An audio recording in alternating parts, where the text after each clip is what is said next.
रात के 12 बज रहे थे, लेकिन स्वाति की आंखों में नींद नहीं थी। वह करवटें बदल रही थीं।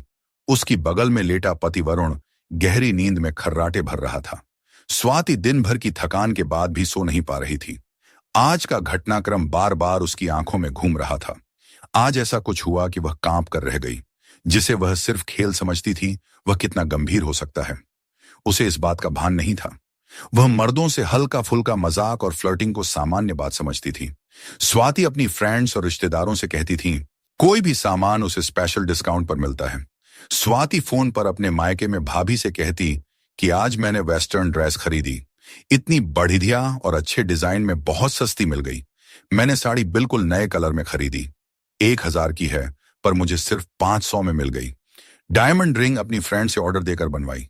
ऐसी रिंग 2 लाख से कम नहीं, परंतु मुझे 1,80,000 में मिल गई। भाभी की नजरों में स्वाति की छवि बहुत ही समझदार और पारखी महिला के रूप में थी। वह जब भी कोई सामान खरीद कर भेजने को कहती, स्वाति खुशी खुशी भिजवा देती। पूरे परिवार में उसके नाम का डंका बजता था। स्वाति आकर्षक नैननक्श वाली पढ़ी लिखी महिला थी। बचपन से ही उसे खरीदारी का बेहद शौक था। लाखों रुपए की खरीदारी इतने कम दाम और चुटकियों में करती कि हर कोई हैरान रह जाता। स्वाति का मायका मिडिल क्लास फैमिली से था। 15 साल पहले एक बड़े उद्योगपति परिवार में उसकी शादी हुई।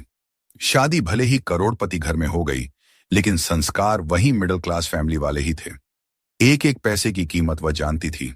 घर खर्च में पैसा बचाना और उस पैसे से स्वयं के लिए खरीदारी करने में उसे बहुत मजा आता। पति से भी पैसे मारना स्वाति को अच्छा लगता था। अच्छे संस्कार, पढ़ी लिखी और समझदार स्वाति को एक बात बड़ी आसानी से समझ आ गई थी कि पुरुषों की कमजोरी क्या है, कैसे कम रेट पर खरीदारी करनी है। वह उस दुकान या शोरूम में ही खरीदारी करती जहां पुरुष मालिक होते।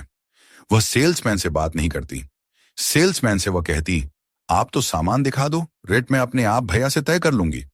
और जब हिसाब किताब की बारी आती तो वह सेठ की आंखों में आंखें डालकर कहती, भैया सही रेट बताओ, आज की नहीं 10 सालों से आपकी शॉप पर आ रही हूं।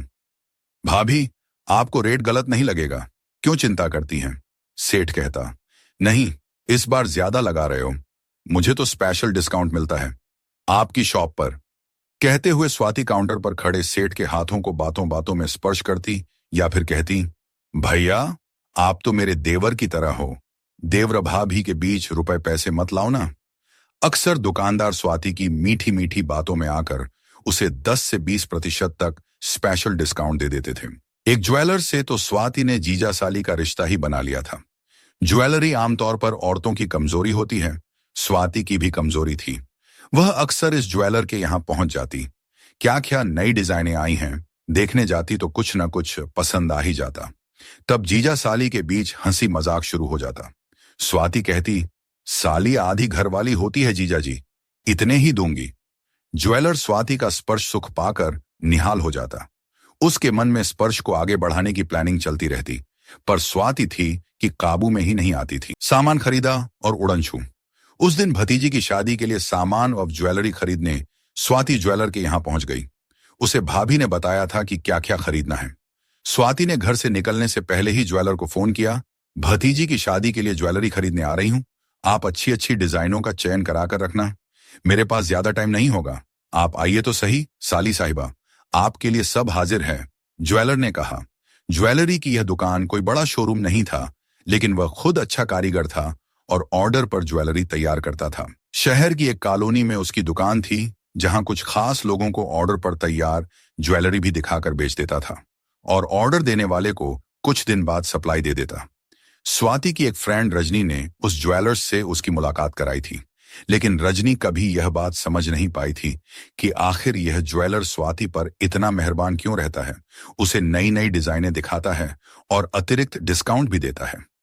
जीजा जी, कुछ और डिजाइनें दिखाओ, ये तो मैंने पिछली बार देखी थी, स्वाति ने ज्वेलर की आंखों में झांकते हुए कहा। स्वाति को ज्वेलर की आंखों में शरारत नजर आ रही थी। वह बार बार सहज होने की कोशिश कर रहा था। अपनी आदत के मुताबिक स्वाति ने बातों बातों में ज्वेलर के हाथों पर इधर-उधर स्पर्श किया। उसका यह स्पर्श ज्वेलर को बेचैन कर रहा था। उसने भी स्वाति की हरकतें देख हौसला दिखाना शुरू कर दिया। वह भी बातों बातों में स्वाति के हाथों पर स्पर्श करने लगा। यह स्पर्श स्वाति को कुछ बेचैन कर रहा था, लेकिन वह सहज रही। उसे कुछ देर की हरकतों से स्पेशल डिस्काउंट जो लेना था। स्वाति ने देखा कि आज दुकान पर सिर्फ एक लड़का ही हेल्पर के तौर पर काम कर रहा था, बाकी स्टाफ न था। ज्वेलर ने उसे एक सूची थमाते हुए कहा कि यह सामान मार्केट से ले आओ और जाने से पहले फ्रिज में रखे 2 कोल्ड ड्रिंक खोल कर दे जाओ।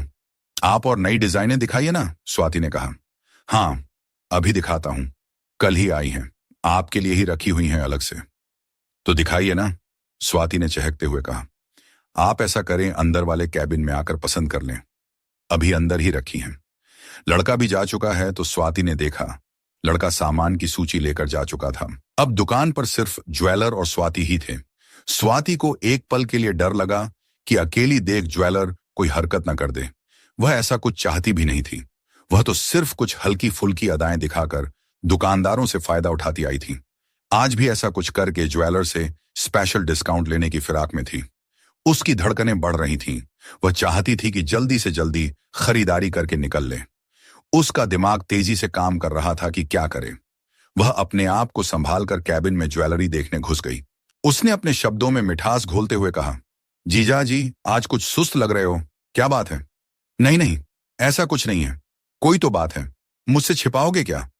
आप नेकलेस देखिए, साथ साथ बातें करते हैं, ज्वेलर ने कहा। स्वाति गजब की सुंदर लग रही थी। वह बनठन कर निकली थी। ज्वेलर के मन में हलचल थी जो उसे बेचैन कर रही थी। उसने सोचा कि हिम्मत दिखाई जा सकती है। उसने स्वाति के हाथ को स्पर्श किया तो वह सहम गई, लेकिन उसने सोचा कि अगर थोड़ा छू लिया तो उससे क्या फर्क पड़ेगा। स्वाति के रुख को देख ज्वेलर का हौसला बढ़ गया। उसने स्वाति का हाथ पकड़कर अपनी ओर खींचा। ज्वेलर की इस आकस्मिक हरकत से वह हड़बड़ा गई। क्या कर रहे हो? स्वाति ने हाथ छुड़ाते हुए कहा। ज्वेलर ने अपनी हरकत जारी रखी। स्वाति घबरा गई। ज्वेलर की हिम्मत देख दंग रह गई। वह मर्दों की कमजोरी का फायदा उठाने की सोच उसे भारी पड़ती नजर आ रही थी। वह कैसे ज्वेलर के चंगुल से बचे, सोचने लगी। फिर उसने हिम्मत दिखाई और ज्वेलर के गाल पर थप्पड़ों की बारिश कर दी।